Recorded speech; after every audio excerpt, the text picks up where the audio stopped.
Welcome to the Shining Time Station Drive-In Movie Theater. Conveniently located 1 mile past Barton Winslow's General Store and directly across the road from Ginny's Farm. Tonight's episode stars Stacy Jones, Schemer, Mr. Conductor, the kids from Shining Time, along with Billy Two Feathers, the Jukebox Band, and Thomas the Tank Engine. So get your ticket for another full-length adventure of Shining Time Station.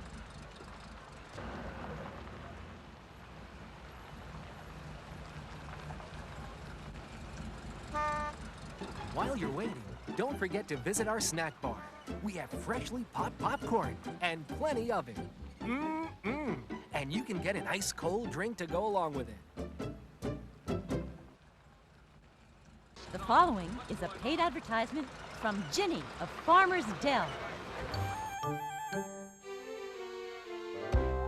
Hey, hey, hey! What do you say? It's Ginny's apples, fresh from Farmer's Dell. Can't you just taste them? Wasn't that good? Well, then, come on over after the show and pick a bushel. Ginny's Orchard is open 24 hours a day. All you need is a flashlight. Hey, hey, hey, Ginny always says, an apple a day keeps the doctor away. And now, sit back and enjoy our feature presentation.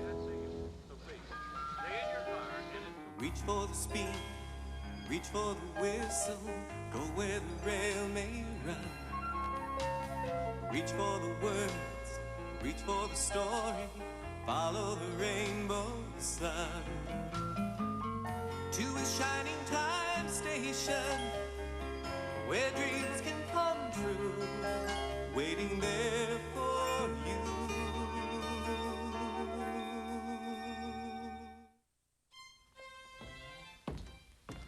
Ah, you young people. How youthful you are in your youngness. Schemer, are you feeling all right? My dear child, I have never felt better. By the way, has a Mr. Hobart Hume III been asking for me? Who is Mr. Hobart Hume III? Mr. Hobart Hume III, owner of the Snarleyville Toxic Chemical Company, one of the truly great chemical companies from here to Snarleyville. And he is president of the Nickel Air Club. He's going to be coming by the station today, and if I can impress him, he's going to let me join. So what's all that stuff for, Schemer? Well, these are but a few modest treats for Mr. Hume's elegant snacking enjoyment. Ta-da! Yeah, this is some toffee my mommy made, and my personal favorite, the cake. Wow, great. Hey, get your hands off of there! I mean, remove your hands at once, young man. Now, afterwards, if there's anything left, maybe you can share some of this with me. I always eat the head first. And I'm sure Mr. Hume does, too. How do you know Mr. Hume likes to eat the head first? Yeah. Because Mr. Hume and I are the same kind of people, that's why. Now get out of my way, I gotta practice. Ah, Mr. and Mrs. Hume. Charmed, I'm sure. And by the way, would you care to partake in some of Mama's homemade toffee? What's that? Prefer me to have some first? How ta-ta of you.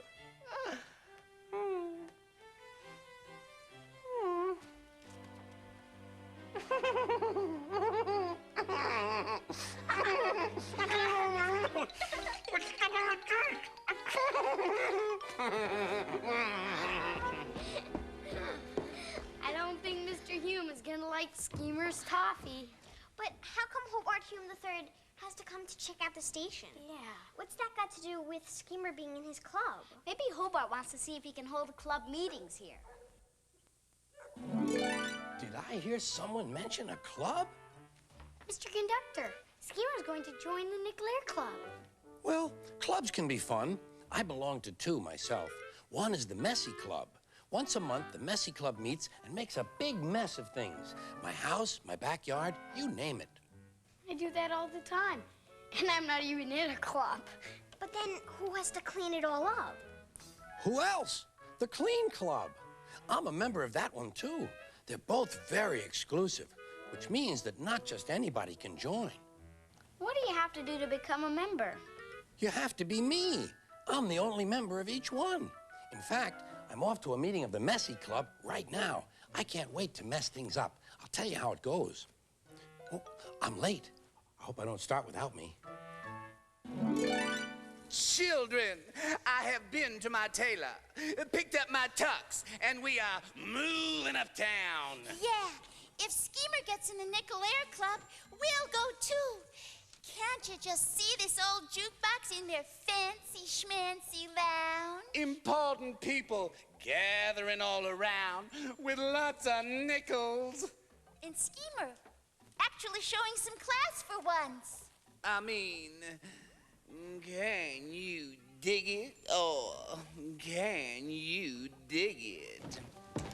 Could someone help me, please? Ah, Mr. Hume, I presume? And you are? Yes, I am... Schemer. At your side, in your pocket, and under your thumb. Ah, the candidate. And let me show you around the station, shall I, please? Mm-hmm. Yes, good. Yes, this desk. It's rather amusing, isn't it? Please, heavens. Yes. Ah, miss, would you kindly tell the station manager that I'm here? I am the station manager. I do not wish to speak to this girl. I wish to speak to the station manager himself. Herself. I'm the station manager, Stacy Jones. Ah, very well. Hobart Hume III. Jones, yes, I know that name. Well, it's rather common. Yes, my dear, I'm afraid it is. Billy Two Feathers. Oh, really? Translated from the French de plume? No, from the Lakota Sioux. Ah, well, good for you. It takes such courage to be an Indian in today's world.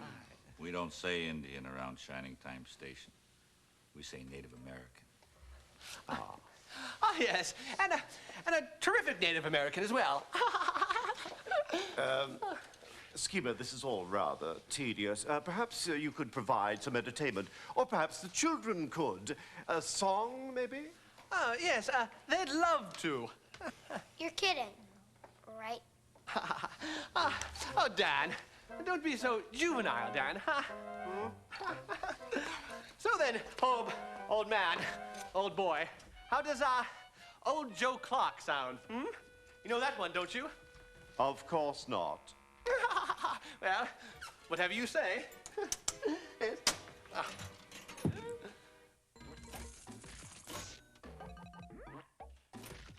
It's showtime. Let's sell it. Come on, Nicholas, here we come.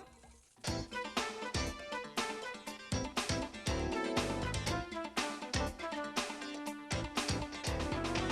Joe Clark, he had a house 16 stories high. Every story in that house was full of chicken pie. Old Joe Clark, he had a dog as blind as he could be. Chased a red bug round a stone and a raccoon up a tree. Round and round, old Joe Clark, round the other way. Round and round, old Joe Clark, I ain't got long to stay.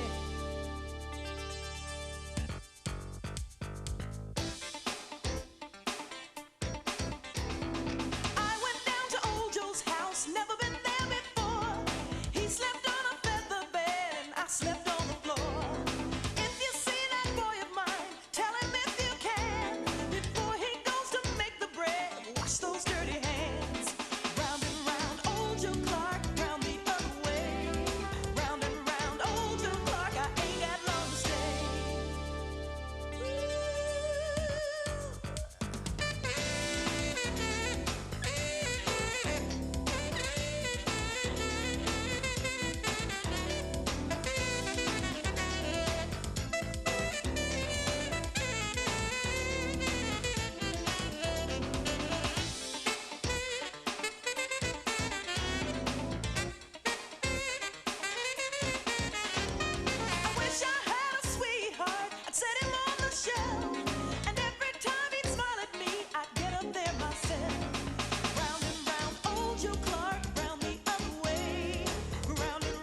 very amusing indeed.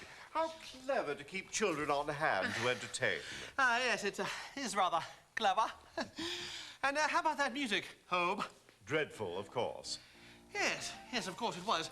But the jukebox, though. Utterly appalling, naturally. No one at the club would be caught dead operating such a thing. I mean, one isn't a teenager after all, is one? No, one isn't a teenager after all. But then again, well, the arcade. Rather sad little joke, don't you think? Schemer doesn't think so. He loves it. Yeah, he loves it. Yeah, Yes, he loves thinking about doing other things with the space. For example, setting up a booth and selling toxic chemicals. Interesting. We might discuss that at some other time. Yes, we might discuss it at some other time. I don't get it. I mean, we didn't play that bad. Maybe somebody wasn't trying. Don't look at me. If you want to blame somebody, blame that Hobart Hume.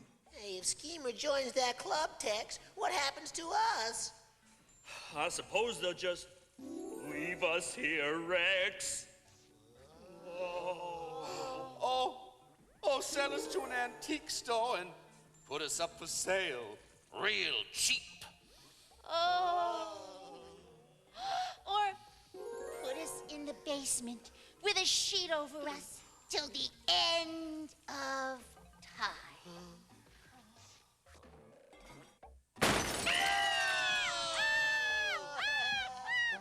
Schemer, I've been wondering if you're really one of our kind. Oh, I don't mind that you work for a living.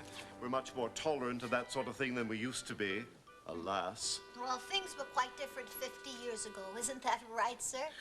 They were indeed. You seem to know your history, Miss Jones. I bet you're a treasure trove of folksy railroad lore.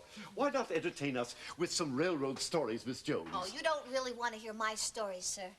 Indulge me, Stacy. I love to hear tales of working people. Well, I'm quite busy today, sir. And I bet you tell them every bit as well as a man. Perhaps some other time, sir. Maybe we should go and have this meeting in my workshop. Well, that is not fair. I mean, someone has got to make my visit here more bearable. Folk songs, little children, uncooperative women. Really, Schemer, what kind of frightful place is this? Well, You, Billy Two Feathers. How about a demonstration of your people's wonderful culture? A rain dance, a war dance, some medicine man mumbo-jumbo. Surprise me. Oh, I'd love to surprise you. quite a kidder he is. Yes, how droll. Well, perhaps some other time, Chief. Chief? Yes, Chief. Chief, Chief, big joke, Chief, laughing gas. But he's only joking. He appears to be obnoxious, but he's only joking. And Stacy here, why, certainly she appears to be sarcastic and snippy, but it's all it's a joke. And, take the children, please. But, oh, seriously, though, they appear rude, but they're just joking. It's just a joke. It's all just one big joke. One horrible joke. The whole station is just one joke. And, well, if you don't like it, then don't blame me, because I don't like it either. Neither. Schemer, I've had my doubts about you. Well, haven't we all? But I think you're beginning to show promise. I think you may just be our kind. I'm going to return to the club and discuss this with my colleagues. Then I shall return. Miss Jones, Chief Two Feathers, children. So delightful meeting you. And we're delighted as well. Ta-ta. All right! Oh, is he something or what? Oh, yeah, he's something, all right. I know just what that something is. Class. Total class with a capital K. I tell you, though, I have to take some of the credit because I certainly knew how to handle that guy. Schemer, why would you ever want to be like him? Your Mr. Hume is the most insulting, arrogant, prejudiced person I have ever met. Miss Jones, that's just his personality. Well, who does he think he is? Doesn't he know we have a busy station to run? He thinks he's better than everyone else. I know. Isn't it great? Oh. Hey, don't worry about it, Jonesy. You're going to get what you want. Which is what? To get into the Nickel-Air Club, that's what. Oh. Don't you see I got the whole thing planned out? Once I'm in, I can get you guys in. Is that clever or is that clever? Schemer, I don't think you understand what's going on here. Billy, do I look like the type of man who doesn't know what's going on?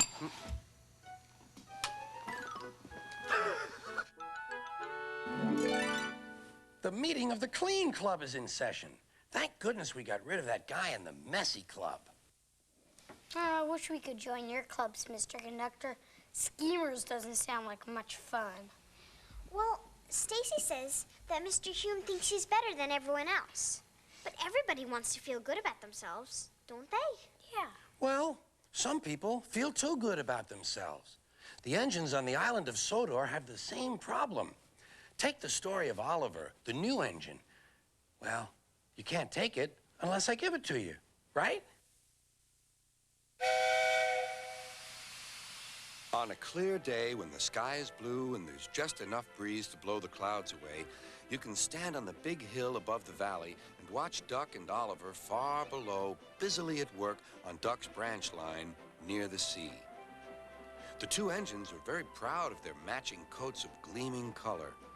Oliver often talks about the time that Douglas saved him from scrap. If it wasn't for his help, Oliver will say, I might have been caught when I ran away from the scrapyard, and I would never have come to live here on Sir Topham Hatt's railway. The other engines all wanted to know about Oliver's adventures. Amazing, remarked Henry. Oliver, said James, has resource. And sagacity, put in Gordon. What does that mean? Whispered Percy. I think, replied Thomas, it's about being clever and wise. He is, finished Gordon, an example to us all. I'm sorry to say that Oliver became very puffed up in the smoke box. Henry says I'm amazing. He's right. He whistled as he swooshed along the line. One day, Sir Topham Hatt came to see him. You are doing well. Now you must learn how to look after freight cars. Every wise engine knows that you cannot trust freight cars. The other engines warned Oliver, but he took no notice.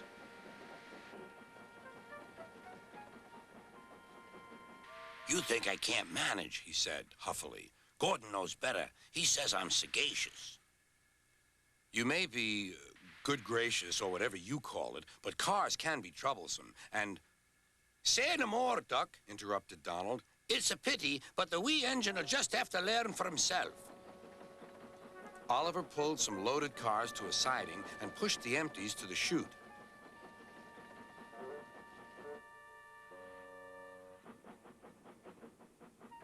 Then he came back to take the loaded cars away. But they were comfortable and didn't want to move. What right is he to poke his funnel in here? We want Duck or Donald.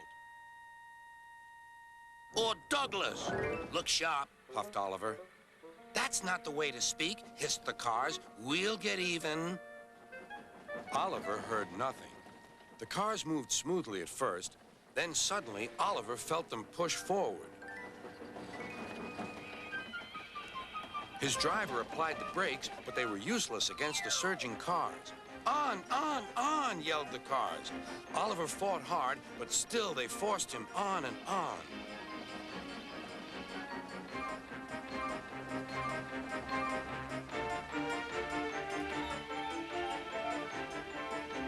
At last, the cars grew tired. I'm winning, gasped Oliver. But it was too late.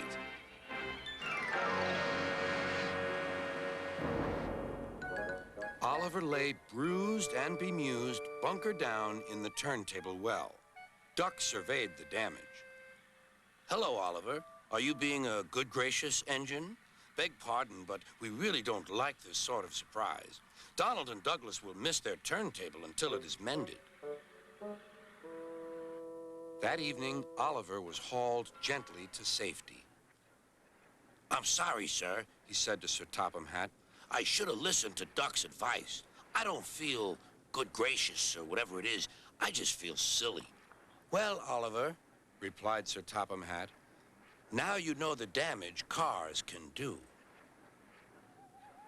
Yes, I do, sir. I look like a load of scrap iron. Oh, I don't think so, laughed Sir Topham Hatt. But you do need to go to the works to be mended. The other engines now felt sorry for Oliver. The branch line won't be the same without you, whistled Duck. Come back soon. A few days later, Oliver did come back.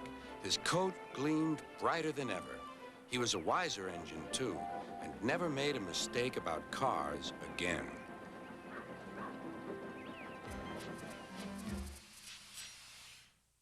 Oliver's sort of like Mr. Hume. I think Mr. Hume is worse than Oliver. At least Oliver learned that he wasn't better than everyone else. Yeah. Oh, Schemer! This is the stickiest toffee I've ever stepped in. I don't think I'll stick around.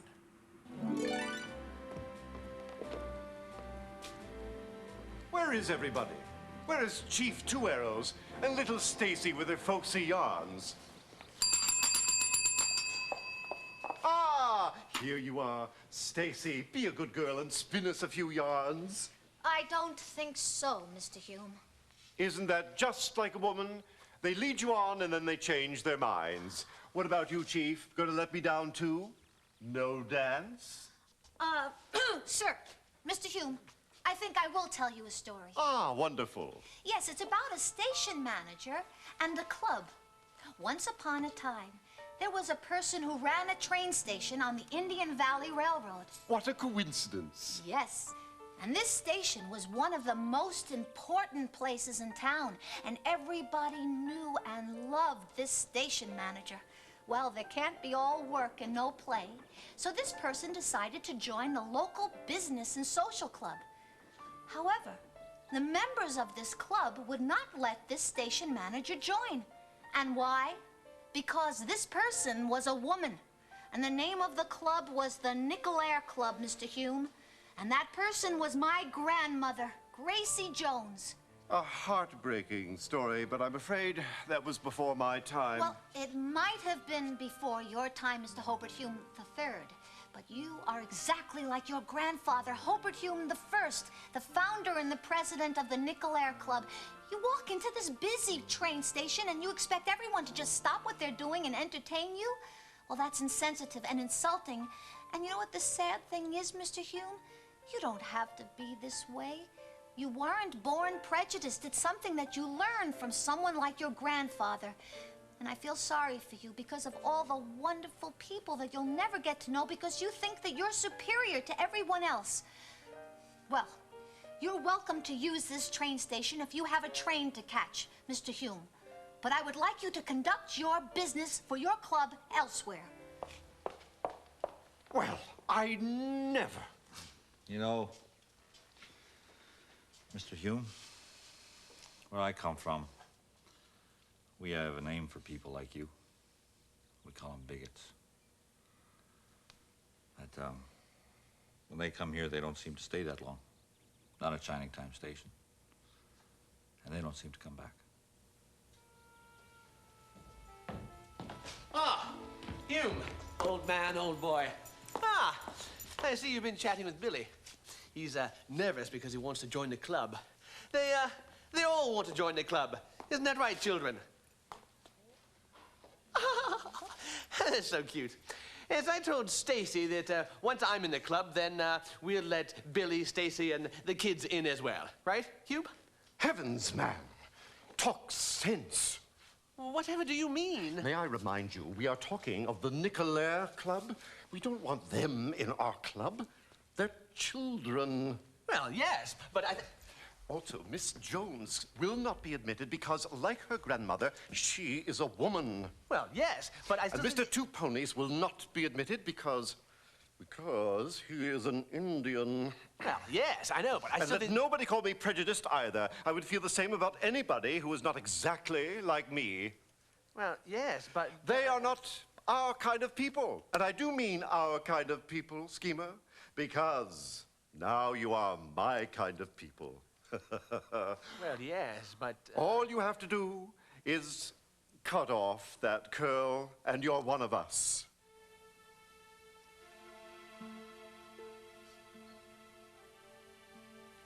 What, are you kidding with me? Cut off my curl? Hey, that's what makes me, me. I'm not cutting off my curl. I'd rather throw away my nickels than cut off my curl. Hey, what kind of a club is this you got there going anyway, huh? If everyone's got to be like you. Doesn't sound like much fun to me. My dear boy, fun has nothing to do with it. The purpose of the Nickel Air Club is to provide a haven from the rest of the world. We are the dessert, and the rest of the world, merely leftovers. Ah, yes, that reminds me. Would you care to partake in some of Mama's homemade toffee? Oh, thank you. Don't mind if I do. Sticky. Yes. Yes, I agree completely. Totally agree. Yes. Now, listen here, bud, huh? I don't know what kind of club you're running here, but I don't want to be in your nickel nose in the air club. I mean, if it's not good enough for my friends, then it's not good enough for me. Go. Go.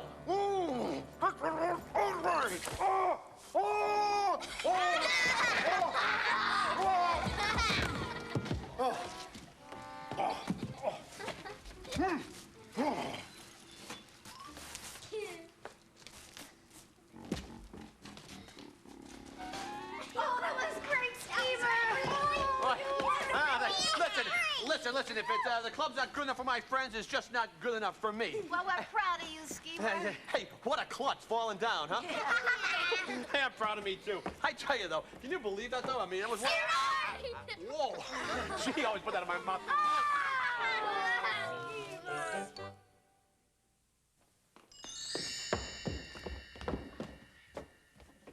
Mr. Conductor, who cleaned up the station? The Clean Club. Who else? Because A, it's our job, and B, I thought Schemer deserved a little help after standing up to Mr. Hume like that.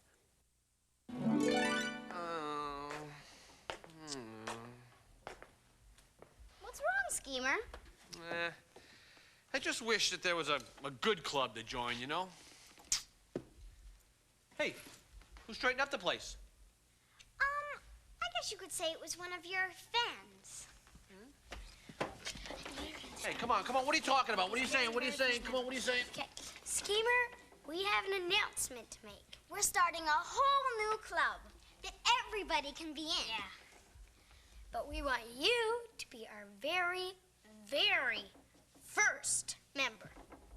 Really? You mean it? Yeah. Yep. Mm-hmm. Okay, but I'll do it on one condition. What's that? I get to be treasurer? Sure. Okay, let's start right now. The first thing we gotta do is get dues. Everybody's gotta pay a nickel a month for dues. Secondly, I get an extra nickel a month from each of you because I was the one that came up with the idea. Reach for the speed, reach for the whistle, go where the rail may run. Reach for the words, reach for the story, follow the rainbow sun. To a shining time station, where dreams can come true, waiting there for you.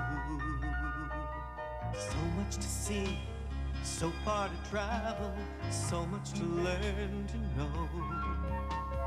Friends by your side, hopes to hold on to, who knows how far you'll go.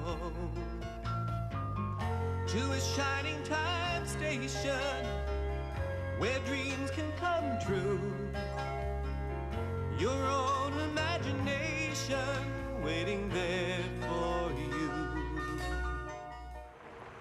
The following short movie was paid for by Schemer.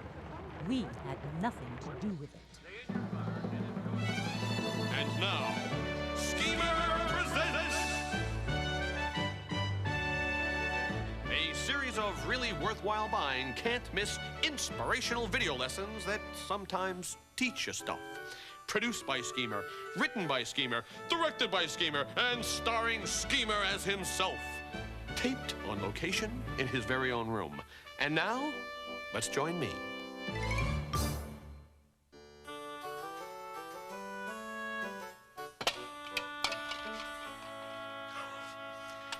Hello, everyone. This is Schemer Presents. And I am, of course, Schemer. And today, I'm very excited and very honored to have as my very special guest, Jane. Jane is a professional actress. Is Schemer Presents swimming in class or what? Schemer, this is not what you said it would be. Jane has kindly agreed to help me dramatize in a very dramatic fashion an important lesson that I think might surprise you. And that lesson is how to apologize. So, in order to actually... Schemer, I thought you said we'd be doing a show with other people. Yeah. We'll discuss that later. So, to demonstrate how to apologize, I have written a little scene here, which Jane will help me act out. Now, in this scene, Jane will play herself, and I will be playing me. The setting is a small Paris cafe somewhere in Indian Valley.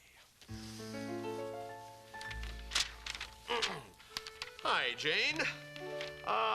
Would you like to hear about my arcade business? Uh-huh. Well, as you know, I'm running the arcade at Shining Time Station, and I'm making nickels like no one's business. Uh-huh. Because you know what a dazzling flair I have for business. Uh-huh. Can you do me a favor when I say that? Go. Because you know what a dazzling flair I have for business. Uh-huh. Now, as you know, I spoke to you about the arcade 2 years ago. Uh-huh.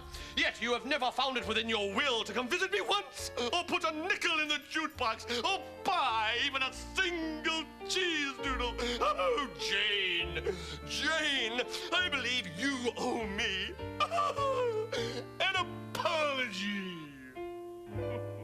Uh-huh. Schemer! What? This is terrible. What page you on? What line is that? I don't know where that is. What are you I mean, this whole thing is terrible. This isn't a show, it's a joke. Beg to differ. Schemer Presents is not a joke. You told me we'd be doing a real play with lots of actors and costumes and makeup, and I would have a very important part. And all I'm doing is standing here saying, uh-huh, uh-huh. But Jane, you do it so well. Schemer, you owe me an apology. Don't crack me up. I owe you an apology. Didn't you read the script? Right here on page 3. I say, don't you owe me an apology, and you say, uh-huh. You said, uh-huh, uh-huh, uh-huh. Schemer, that's make-believe. I mean for real. You owe me a real apology for not telling me the whole truth about this thing. Oh, you want a real apology? Mm-hmm. Oh. Watch this. Oh, Jane, I am really, really, really sorry for whatever it is that I've supposedly done that you have said that I have done. And I want you to accept this unbelievably real apology from a really, really sincere me. Yours truly, Schemer. Whoa! That was really good. I just bang. That was good. Wow. That was a good apology. That was the worst apology I've ever heard in my life. What are you talking about? I got down on my knees and went on for days and days. I said, really, really, really. That was a good apology. But you didn't mean it. I want you to mean it. An apology you don't mean is as bad as no apology at all. What are you? I mean, there was a. I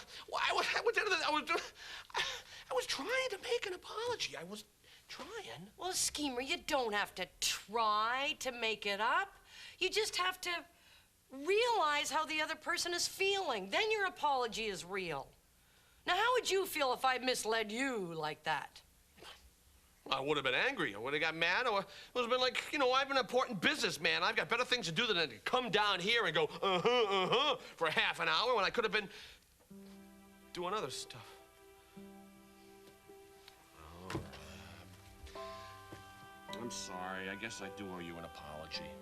I just wanted you to come down to help me, and I should have told you exactly what was going on, and I'm sorry.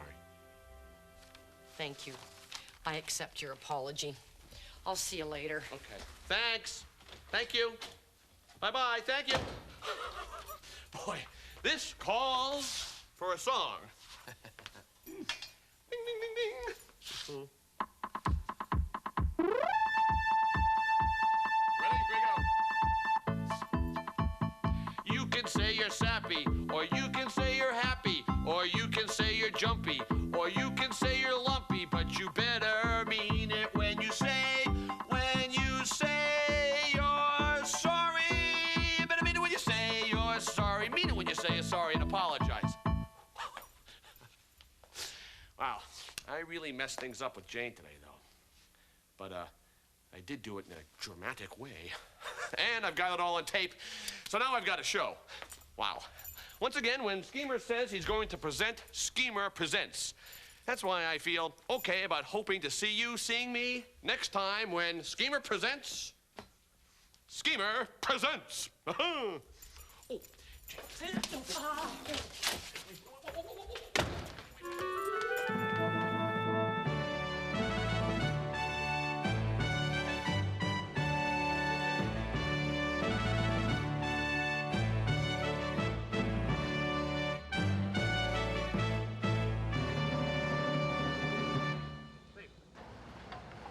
We hope you've enjoyed the show and that you'll come back and see us again soon. Remember to drive carefully and have a safe trip home.